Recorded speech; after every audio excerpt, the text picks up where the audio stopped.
This is the truth of the case. Let's look back at the first murder.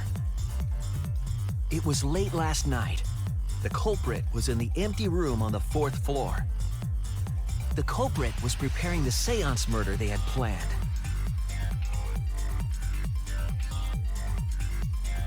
To use the floorboard as a seesaw, they had to cut the crosspiece supporting it. The plan was to make the same preparations for all 3 empty rooms. This would divert suspicion away from the culprit and whoever picked a room. To cut the crosspieces, they needed a saw. I imagine they got one from the warehouse. They were planning to cut the crosspieces in all 3 rooms.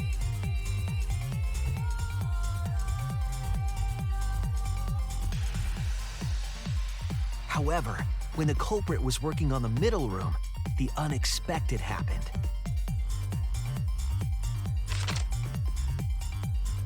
Angie walked into that room and saw the culprit making their preparations. She needed some fire for the ritual and had gone to the room for a candle. At that point, the culprit had not finished the setup and was just cutting crosspieces. Angie might not have concluded that it was tied to some kind of murder plan. But now that Angie had seen it, the culprit couldn't use the seesaw trick. Any other person might have just given up, but not our culprit.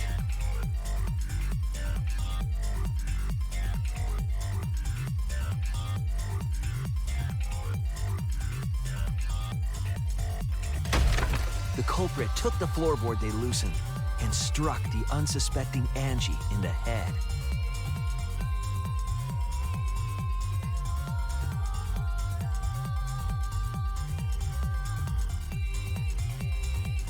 The culprit did not want to give up on their plan and had to improvise.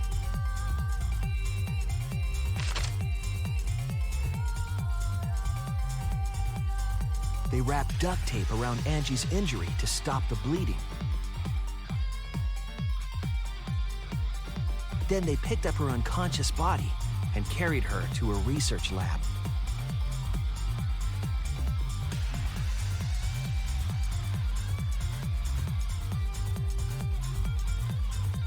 While she was unconscious, the culprit hurried to tie up this loose end.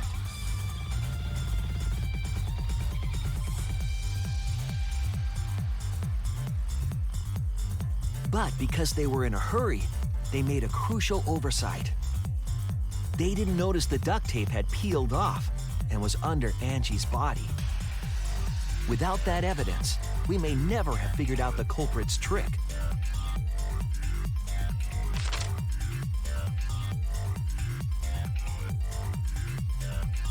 Carrying the supplies they needed, the culprit returned to the ultimate art lab. Locked the front door from inside.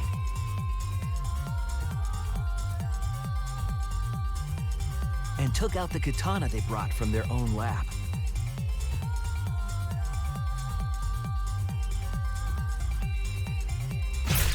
They then stabbed Angie in the back of the neck, finally killing her.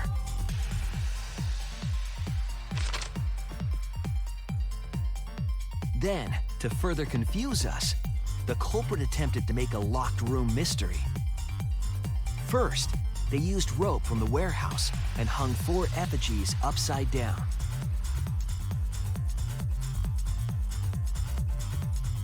There were 2 reasons for this: to overwhelm the room with an occult atmosphere, and the other was the key to locking the room. The culprit stuck the katana into Kaede's effigy near the rear entrance.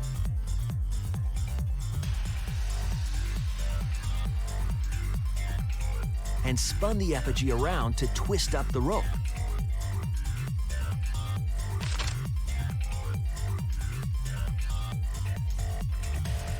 After enough turns, the culprit let go and headed for the rear door.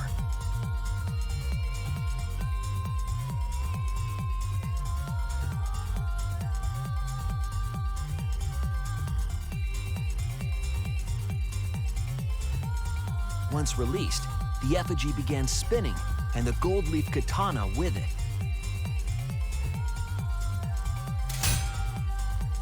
The handle of the katana then hit the sliding lock, locking the door. A difficult trick, but remember that the lock was so loose it moved at the slightest touch. The culprit also would have had the opportunity to attempt it many times. Once complete, the door was locked, but the duct tape was left behind. Perhaps the culprit noticed it, but by that point, it was too late. The room was sealed. There was no way for them to get back inside.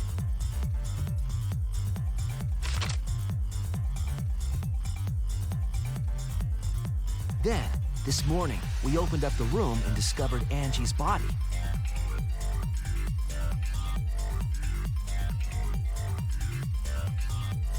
But the culprit wasn't finished. They wanted one more murder. To do that, they manipulated us into performing this seance.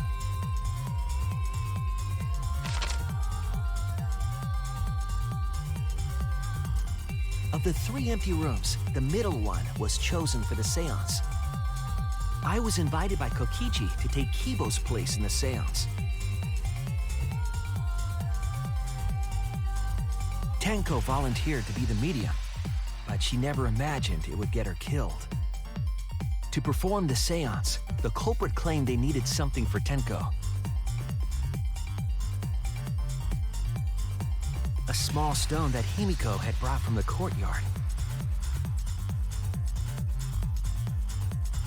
Tenko, at the culprit's request, bowed her head until it was touching the stone.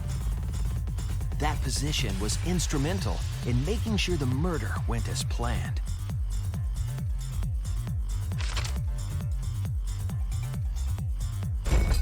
Next, Kokichi and I placed the iron cage over Tenko in the middle of the magic circle. The culprit then volunteered to drape the white cloth over the iron cage. We didn't realize it at the time, but that was a deliberate decision by the culprit.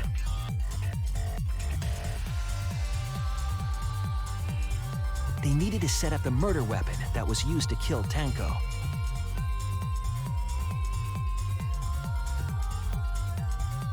While they were covering the cage with a cloth, they secretly placed the sickle.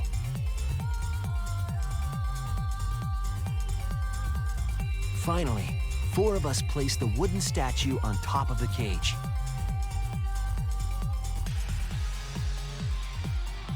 The culprit used the weight of the statue to keep the murder weapon in place.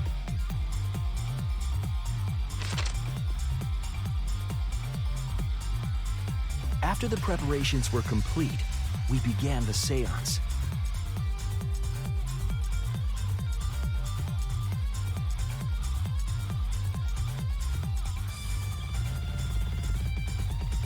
In complete darkness, we each stood in one corner and sang the Caged Child song.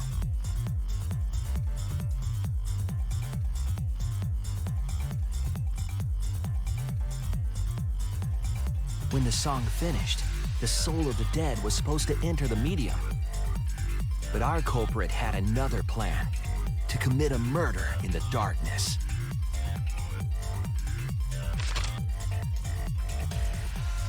Right after we started singing, the culprit began making their way toward Tenko. It would have been quite difficult to do in total darkness, but our culprit had a guide. They used the lines of the magic circle drawn with salt.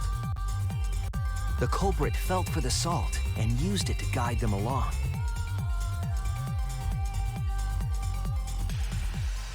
And when the culprit reached the center of the circle,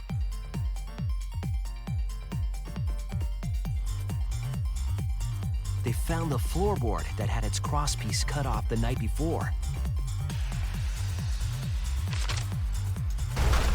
Then lifted up their foot and stomped down hard on the floorboard. The floorboard lifted up like a seesaw and pushed Tenko's body up toward the ceiling of the cage. Tenko was stabbed in the back of the neck by the sickle on the top of the cage. She was killed right before our eyes, and we didn't even see it.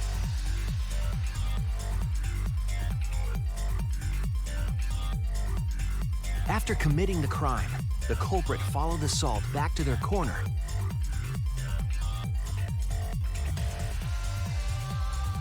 Finished the ritual and had us light the candles.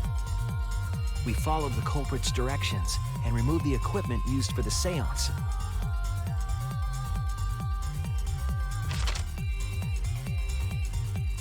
And discovered Tenko's body.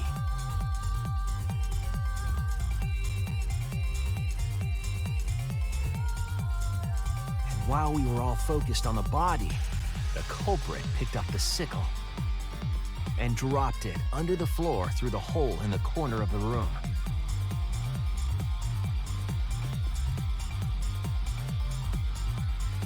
Ironically, the final step of the murder was unwittingly carried out by us.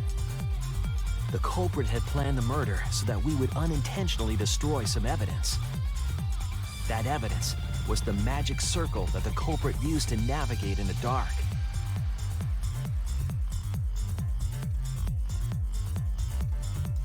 However, the culprit didn't know that Kibo had taken a picture. He really saved us. Without that, we wouldn't know what changes were made to the circle.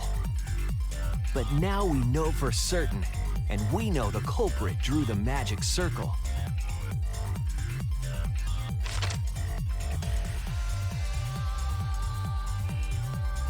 Korekio Shinguchi, the ultimate anthropologist. You're the culprit behind these murders.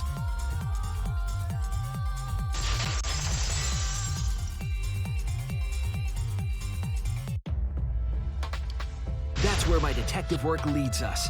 It all fits. Sweet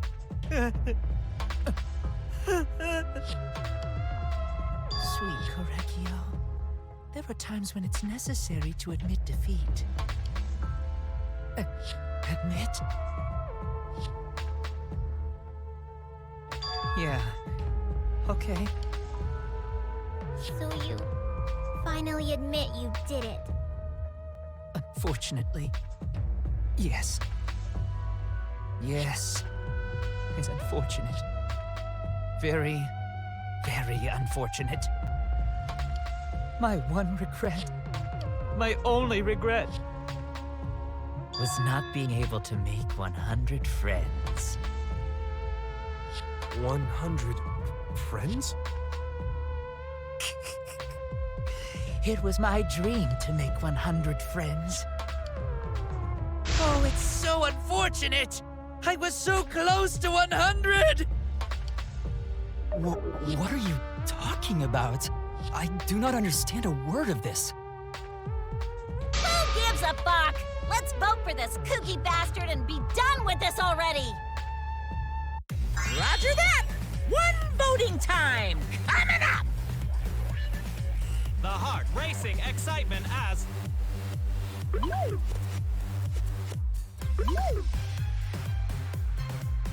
The heart racing excitement! As the blackened and the spotless finally face off! It's voting time!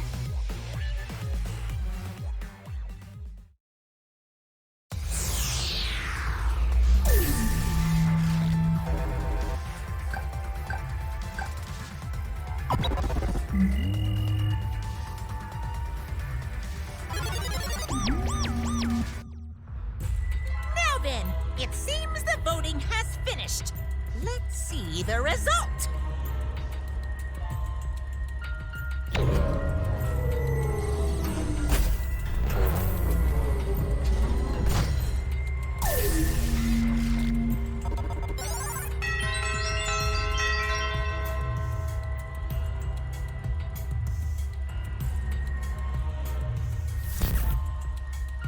Who'll be chosen as the blackened? Will you make the right choice or the dreadfully wrong one?